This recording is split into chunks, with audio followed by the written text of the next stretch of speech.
ABC Actu. ABC Actu, c'est l'essentiel de l'information. ABC Actu, c'est la politique, l'économie, le social, la culture, la religion, la science, la technologie, le développement et les divers. ABC Actu, l'essentiel de l'information pour vous, FM Prêt.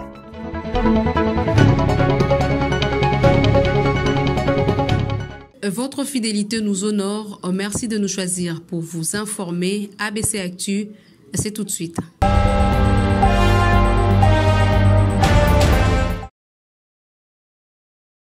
Deuxième et dernière journée ce mercredi 19 juillet de la visite de travail à N'Djamena du président de la République Félix Antoine Tshisekedi Tshilombo, facilitateur de la CEAC dans les processus de transition en République du Tchad.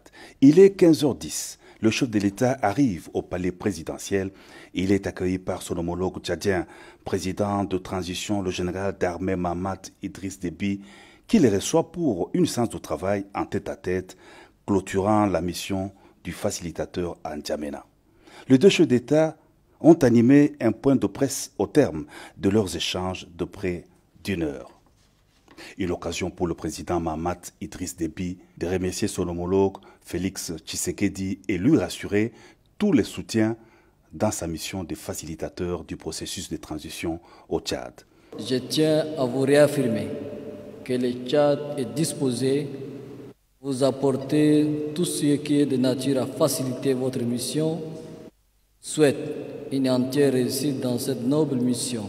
En dépit des efforts que la RDC déploie, notamment pour stabiliser l'Est du pays confronté à la guerre d'agression, le président de la République a dit avoir accepté avec honneur la mission de facilitateur lui confiée par ses pairs de la CEAC. Au nom de l'amour que j'ai envers mon prochain, au nom de l'amour que j'ai pour l'Afrique et du souhait que j'aimais tout le temps de vouloir voir cette Afrique, notre terre à tous, en paix et stable, j'ai accepté cette mission avec honneur. Et aujourd'hui, je suis encore plus heureux depuis que j'ai eu toute cette série de rencontres hier, heureux de constater que je n'ai trouvé aucun Tchadien qui eût été hostile à une avancée quelconque. C'est ce qu'il faudra retenir.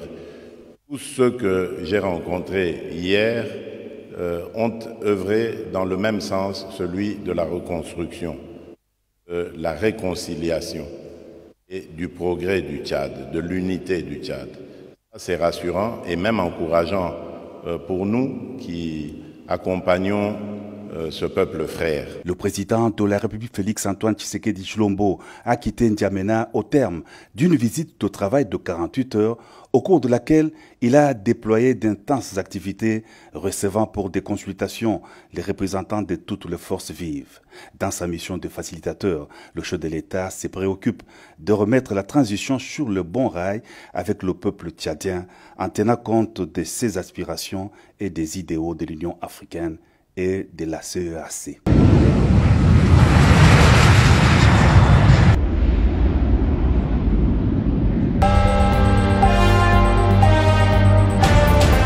Antipas Mboussanyamouissi, ministre d'État en charge de l'intégration régionale, et Tony Kankushiku, haut représentant du chef de l'État, séjourne depuis mercredi 19 juillet à Kampala, en Ouganda, porteur d'un message du président de la République à son homologue ougandais Yoweri Museveni. Les deux personnalités congolaises ont été reçues au palais présidentiel. Pendant près de 3 heures, la délégation congolaise a échangé avec le président ougandais. Cette rencontre a eu lieu dans son jardin présidentiel. Les échanges ont tourné également autour de l'évaluation de la situation sécuritaire à l'est de la RDC. Ils ont abordé tour à tour le dossier des ADF et les opérations conjointes menées par le FARDC et les UPDF avant de peaufiner des stratégies pour mettre hors d'état de nuire le M23 qui occupe certains territoires à l'est. soulignant que le processus de Luanda et Nairobi ont fait l'objet d'une discussion approfondie entre les deux parties. Yoweri Museveni, en tant que patriarche, a salué la politique diplomatique de Félix-Antoine Tshisekedi qui consiste à consulter et faire participer ses frères africains dans la recherche de la paix durable pour la partie orientale de la RDC. La quintessence du message du chef de l'État n'a point été révélée, mais des sources bien informées indiquent que Tshisekedi devrait notamment évoquer de questions stratégiques en vue de la mise en œuvre en temps utile de recommandations de la 7e Grande Commission mixte Ouganda-RDC dans les travaux préparatoires de la 8e septième déjà à Kinshasa.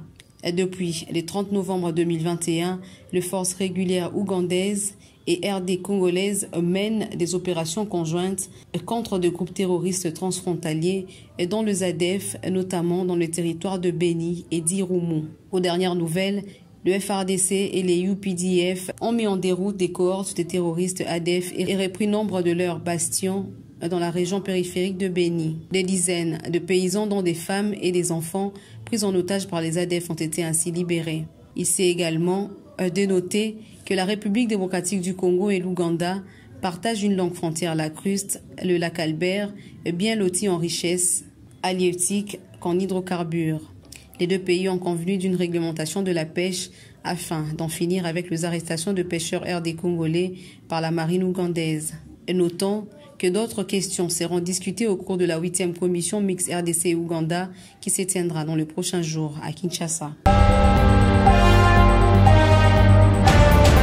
En qualité de représentant du chef de l'État, Félix-Antoine Tshisekedi, le Premier ministre Sama Lukonde a ouvert mercredi au Palais de la Nation le forum économique sur la nouvelle économie du climat, dont le thème principal pour cette première édition est accompagner le secteur privé congolais à tirer pleinement profit du marché carbone dans un climat d'affaires de haute intégrité. Ces travaux de 3 jours, soit du 19 au 21 juillet 2023, connaissent la participation de quelques membres du gouvernement, de plusieurs opérateurs économiques de secteurs privés congolais et étrangers du marché de carbone. Ils sont organisés par le cabinet du chef de l'État à travers les bureaux de la conseillère principale en charge de matières environnementales que dirige Madame Stéphanie Mbombo. Ouvrant officiellement les travaux de cette première édition, le chef du gouvernement, après avoir remercié le pays frère et ami, ainsi que toute la communauté des opérateurs économiques nationaux et internationaux qui ont accepté de rehausser de leur présence ces travaux, a rendu un vibrant hommage au président de la République, Félix-Antoine Tshisekedi Tshilombo, défenseur infatigable de l'environnement, chantre du développement durable qui, dans plusieurs de ses discours, n'a pas manqué de souligner la nécessité d'ouvrir de nouvelles perspectives afin de renforcer la dynamique du développement économique et social de la République démocratique du Congo. Selon Sama Lukonde, qui s'est référé à la vision du chef de l'État en cette matière, ces forums qui s'ouvrent trouvent sa pertinence car ils visent à faire passer le pays du slogan RDC Pays Solutions, doté d'innombrables ressources naturelles, jouant passivement un rôle de stabilisation mondiale vers l'identification concrète des opportunités qu'offre le secteur de l'environnement et du climat pour l'entrepreneuriat et les opérateurs économiques, avec comme effet d'entraînement l'amélioration des conditions de vie et du bien-être des populations. Notons par ailleurs que bien avant le chef du gouvernement, plusieurs autres personnalités ont pris la parole autour de cette importante thématique, dont la conseillère principale du chef de l'État en matière environnementale, qui, dans son intervention, a mis un accent sur le bien fondé de ces forums économiques et sur la nouvelle économie du climat. Elle a souligné la nécessité d'accompagner les secteurs privés congolais pour qu'ils tirent réellement profit du marché carbone. Le portail numérique de la fonction publique est là. C'est une initiative de longue date qui est devenue une réalité le mardi 18 juillet 2023 avec le lancement officiel du portail numérique de la fonction publique effectué au Fleuve Congo Hôtel par le vice-premier ministre en charge de la fonction publique, Jean-Pierre Liaou. Avec la mise en service de ce portail, la fonction publique franchit un nouveau cap dans la concrétisation de l'objectif de la modernisation de l'administration publique assigné à la vice-primature en charge de la fonction publique par le chef de l'État sous la coordination du Premier ministre. Le portail numérique de la fonction publique représente un jalon important dans la quête constante d'améliorer la qualité des services publics et simplifier l'accès à l'information pour tous les agents et cadres de l'administration publique. Nous nous engageons à poursuivre le développement de cette plateforme qui permet également de stimuler l'innovation dans les autres domaines de prestations de services publics. Nous voulons créer une administration efficace, réactive et orientée vers le besoin des citoyens. Nous continuerons d'investir dans les nouvelles technologies et de promouvoir une culture de l'innovation au sein de la fonction publique afin d'améliorer de manière constante les services que nous offrons aux citoyens. Ce portail se veut être un guichet unique d'information au bénéfice des citoyens, des gestionnaires et des agents, rendant ainsi les démarches administratives plus rapides, plus transparentes et plus accessibles. C'est une bonne chose parce qu'on a dématérialisé l'administration. Maintenant, l'administration est dans notre téléphone, l'administration est en ligne. Nous pouvons prendre toutes les informations concernant notre carrière. Nous disons grand merci au gouvernement.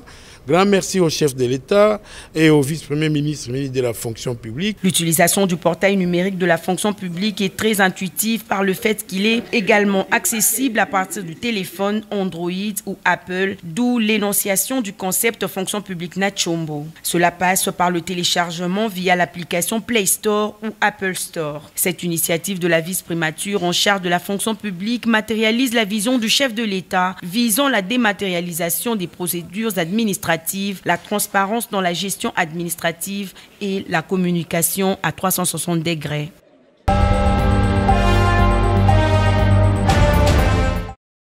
Le ministre des Sports et Loisirs, François-Claude Kaboulo-Mwana-Kaboulo, a remis aux fédérations congolaises qui prendront part au 9e jeu de la francophonie ce mercredi 19 juillet 2023 dans son cabinet de travail les tenues que les athlètes porteront lors de la cérémonie d'ouverture prévue le 28 juillet prochain. À titre symbolique, nous remettons les tenues pour la cérémonie d'ouverture au vice-président de la Fédération d'athlétisme pour l'habillement des non-léopards qui vont défiler pour les comptes de l'athlétisme. Pour créer plus de motivation dans le chef des ambassadeurs congolais, le patron des sports promet de se battre pour que la prime de participation leur soit remise avant l'hébergement. Nous allons se battre pour la prime de participation.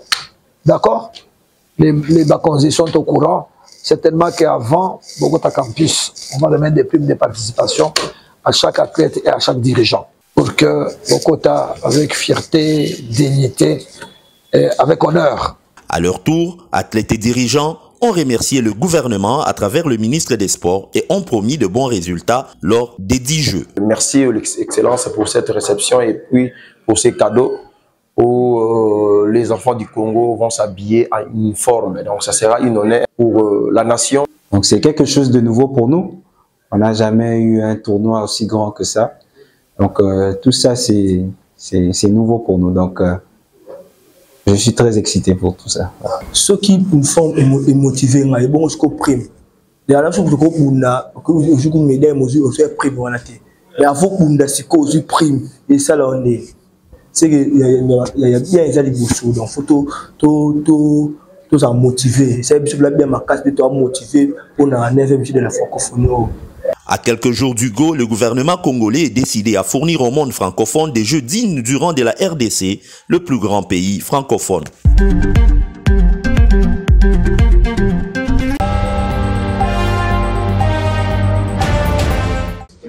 Stanley Boujakera, Jeune Afrique. Vous dites tout à l'heure que pas d'autopsie jusque-là, mais sur base de quoi, lors du précédent point de presse, vous avez déclaré que Cheribon Kenda a été tué par une balle, tirée de l'arme qui a été trouvée. Et à quel moment on peut dire que la justice a constaté qu'il était mort? Est-ce que quand il a reçu la balle, l'autopsie n'est pas faite, mais sur base de quoi on dit qu'il est mort là, d'une balle? Voilà. Là aussi, je crois... Si vous avez tout le film de ce que j'avais dit, je n'ai jamais été affirmatif. J'avais dit, et je le redis aujourd'hui, qu'il avait été tué. J'ai donné les constats qui avaient été faits.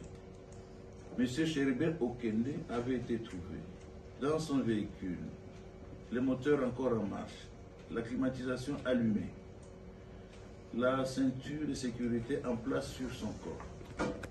avec une arme à côté de lui, donc du siège du chauffeur,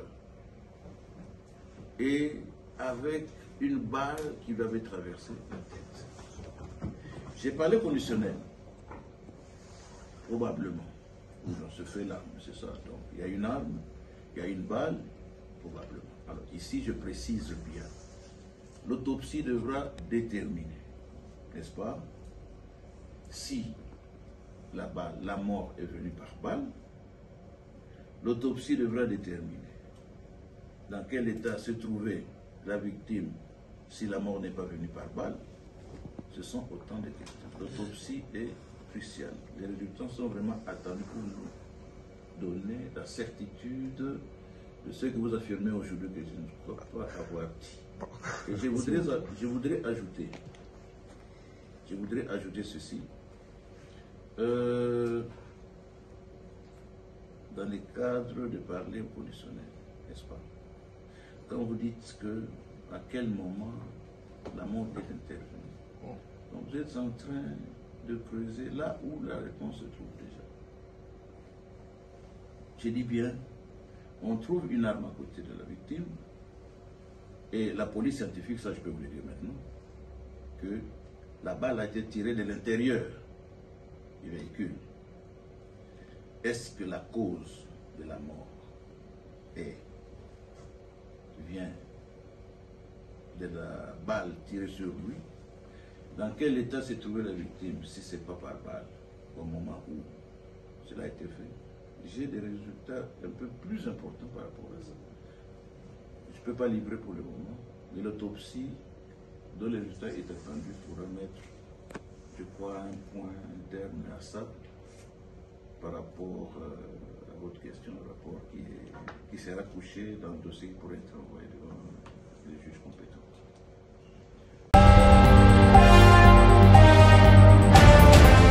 Reconnu chef coutumier et chef du groupement Mikondo par l'ancien bourgmestre de l'Antélé, Augustin Kama-Indi, en juillet 2015, quelques mois après la mort de leur père, Ndola Mabela Samuel, l'héritier Ndola Luzoyadio, André Montard, règne depuis sur la terre de la lignée Imputu de Mikondo. Mais un groupe d'usurpateurs sortis de nulle part cherche à semer la confusion en se faisant passer pour chef coutumier. Pour mettre les choses au clair, Ndola Luzoyadio, André Montard, est allé rencontrer l'actuel bourgmestre de la commune de l'Antélé, Franck Mbonzo Lameso, comme il explique ici. Tant que bourgmestre à côté de la place, oui, et c'est un qui a la monaye, bah document la yango yo banin. Parce que mutu musupele la roya, a ebi déjà que bah document ya mutu à comparer on bate yo la chef temta chef ye. Mais absence na ngai yango la monsieur wana kendeki ozomona mais lelo yo bah document la yango amona yango. Aïe bah que les vrais chefs ezanga naza mwana mais bakolo nango bazui basali nini bapesi ngai ezate ke na sali gangster na boto la pouvoir batata te batata bango moko au vu de tout le monde ko bazo kanganga papa langa akufi parce que pouvoir epesa maka soki chef akufi chef soki na akufi te jamais bako remplacer na chef musos. Ndola Luzoyadio André Montard est soutenu par les autres chefs coutumiers qui trouvent en lui la capacité de diriger contrairement à Luc Moba. Bayiko boya ligue à partir de que à cause makamu na mbomata de que Ndola aza trouble mental Ndola abela et ça qui famille wana mabe pe yami balé et loko ba boya ki ligue alia kana batute ligue azali égoïste. Pour cet autre chef coutumier présent lors du décès du grand chef, Ndola Mabela Samuel recommande à Luc Moba d'aller faire sa rébellion ailleurs que de le faire dans les groupements Mikondo. Groupement est rotatif, ils ont pouvoir administratif. Mais pas peut-être dans la famille. Il y a mon ta BBC. À Kosaka, le bio, Ndola, a beli trouble, à Zako Yeba, tout ça, Ngana Zalaka. Ndola Koufi, Motar Kutaboya Kabakani, Motana Misu Yaye. Bon, tout na Motande Oyo, Nkamatinaki, Pona Koyeba, groupement Batchenani, Montazana, Azali, chef du bureau. Yeso qui rébellion, Talamboka Tate Masina Petro Congo. Nalbango une fois, Petro Congo ngwala kende kuna, mais pour na biso na groupement Mikondo, toza même pas na conflit. Tane tozali, na harmonie tane to fanibu. J'espère que c'est ça. À titre de rappel, ce conflit fut déjà résolu par l'arrêté 006 de la commission chargée de résoudre les conflits coutumiers au niveau du ministère de l'Intérieur et non les cours et tribunaux comme l'attestent les cas adverses, ont-ils conclu. Les forces armées de la République démocratique du Congo portent à la connaissance de l'opinion tant nationale qu'internationale que, dans un communiqué diffusé ce 18 juillet 2023 par Kigali, le gouvernement rwandais s'apprête à envoyer ses troupes sur le territoire congolais. Selon les autorités rwandaises, l'incursion ainsi annoncée serait justifiée par l'imminence d'une attaque supposée des FDLR FOCA contre le Rwanda à partir du territoire congolais. Face à ce fallacieux prétexte, les forces armées de la République démocratique du Congo déclarent qu'il s'agit d'une fuite en avant destinée à préparer l'opinion et admettre et comprendre. Face à ce fallacieux prétexte, les forces armées de la République démocratique du Congo déclarent qu'il s'agit d'une fuite en avant destinée à préparer l'opinion, à admettre et comprendre la commission par les forces de défense du Rwanda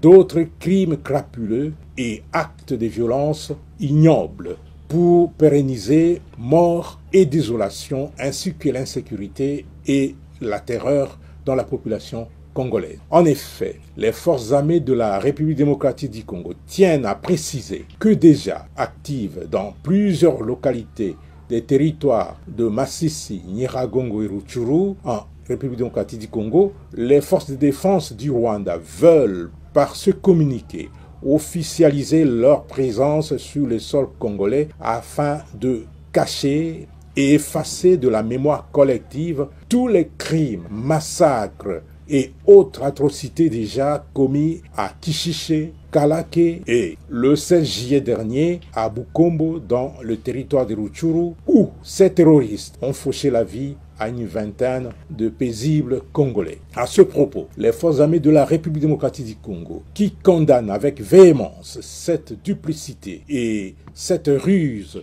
qui sont depuis toujours la seconde nature des forces de défense du Rwanda, indiquent que, tout en étant respectueuse de tous les engagements internationaux et de l'intégrité territoriale de chaque pays,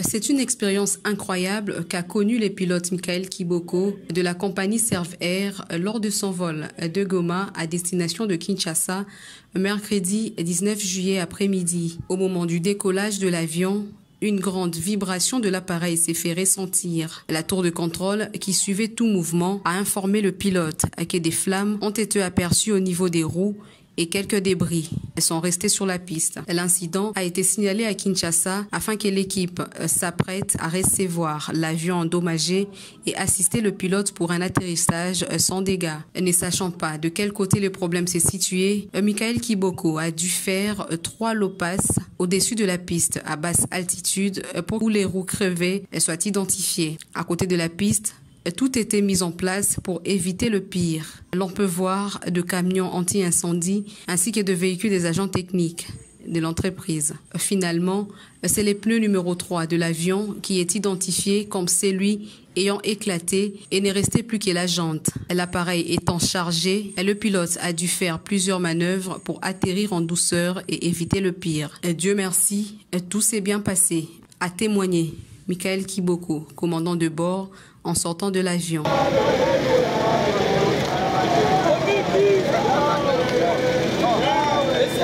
Ce journal est arrivé à la fin. Merci à tous de nous avoir suivis.